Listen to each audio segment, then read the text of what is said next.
Talking with John Ryan from johnryansports.com and Scott Kellen from sixcentssports.com, previewing Week 7 in the NFL here on the SBR TV NFL Experts Roundtable.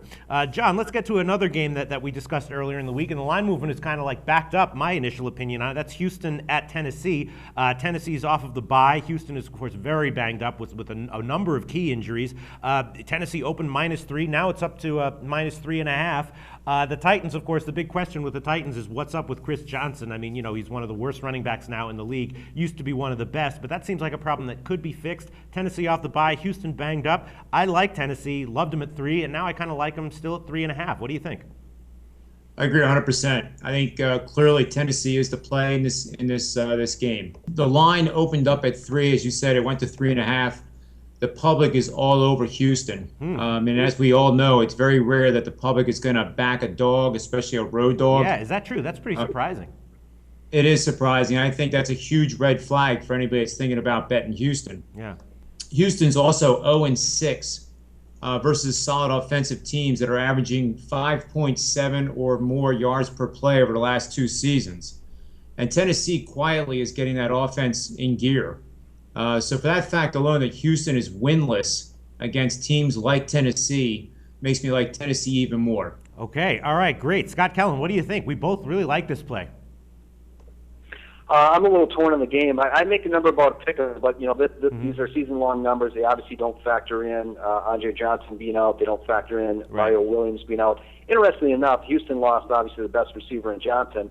Tennessee also lost their best receiver a few weeks ago in Kenny Brett. So we may start to see their offensive numbers, come down a little bit. I went against them a couple weeks ago against Pittsburgh, but. I also have a situation that plays on Houston in this game, that plays on teams that lost on the road last week.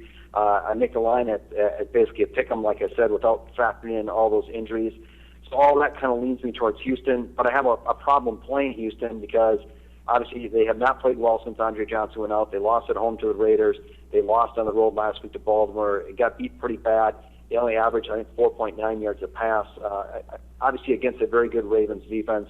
And Tennessee's defense is pretty good, too.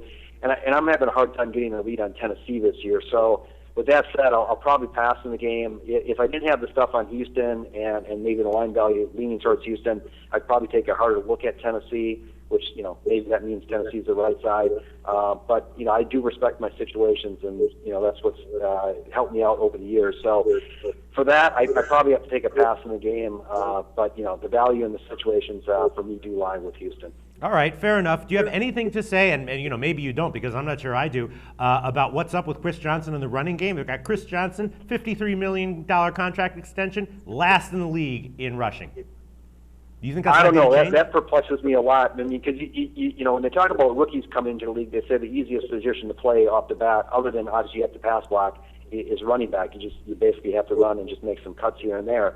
I don't know if he's got fat and happy with the contract or what's going on there. I mean, they're averaging 3 yards a rush as a team against teams that give up 4 yards a rush on average. So they are way, way, way below average rushing the ball.